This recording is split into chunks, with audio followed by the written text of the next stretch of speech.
Здравейте, това е госпожа Ева Прокопиева. Тя е училищен психолог в Първо ЗОО и сега ще ни сподели нейните впечатления от нашето училище и от дипломните работи на 12 клас. Здравейте!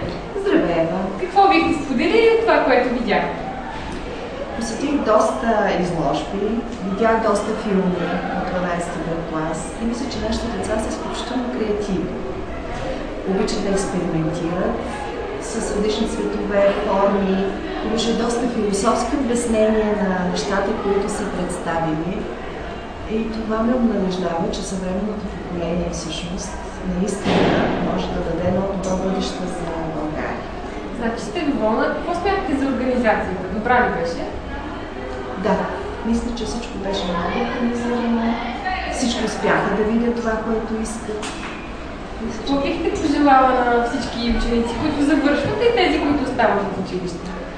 Бих искала да следват мечтите си и да не забравят, че са били ученици. Защото това е много важно за тяхното бъдеще като родители.